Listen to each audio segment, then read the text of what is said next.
This is Robin Lundberg, and I'm at Jay Williams Rising Stars 7th Annual Gala, getting ready to talk to some celebrities who are here to partake in the festivities.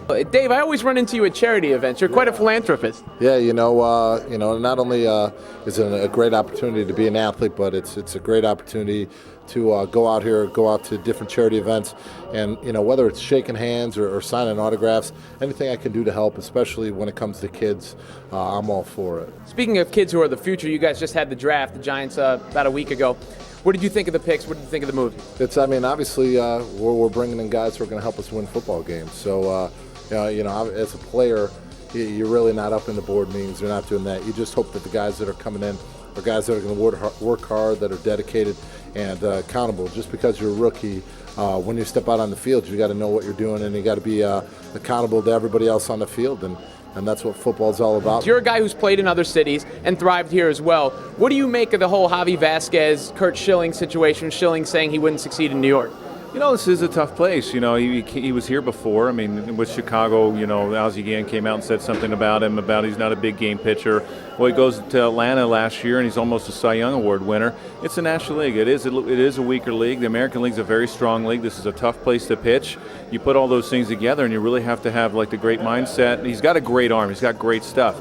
But this is a tough place to pitch, and like I said, his first outing here, he got booed by the fans. He's going to have to expect that. The one good thing is they just don't single anybody out. They'll boo everybody. The linebacking position is a position that some people said was of need with Antonio Pierce gone, and et cetera, et cetera. How do you assess that position going into next season?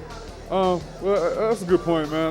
The way I look at it is, we have a young group of guys, but we have some talent there, and hopefully the people will look at that position the way they did, the receivers last year, and the receivers ended up being, one of the more productive parts of our offense this past year, and a lot of people were surprised. So hopefully we can have that same effect at linebacker this year. When you come back to New York, does that ever get your juices flowing for the season and hanging around some of the Giants players, or is this the time of the year you want nothing to do with because training camp's right around the corner? No, you know what? I didn't like training camp, but I still had my juices flowing for football. And I just saw David Deal and really made me go, wow, it would feel good. Then I realized how big he is, and I said, not for me anymore. I don't miss it at all. And you played before defensive linemen did 13 consecutive back handsprings, right? Like Paul Pierre?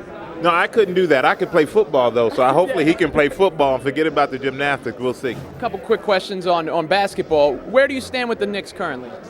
Pretty much everybody's a free agent coming up this summer. Obviously, they have plans on getting a lot of the top free agents, and don't rule it out. But at the same time, I have to, check out my options and see what may be better for me. I'm here now with the man of the hour, Jay Williams, and Jay, I don't know if I've ever told you this, but I hated you before I met you because while you were at Duke, I was at Maryland. Great way to start off an interview, by the way. Well, it was just to make the point that it's impossible to hate you once you meet you.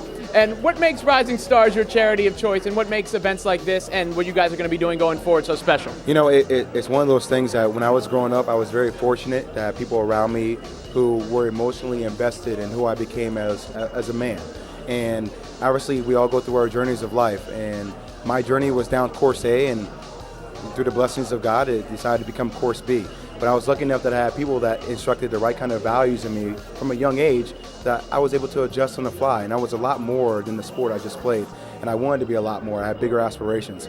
And that's what Rising Stars is all about, providing that support, that foundation for our youth and helping them create a bigger dream for themselves and not just, want to get here, but excel that expectation level and make it something bigger and better.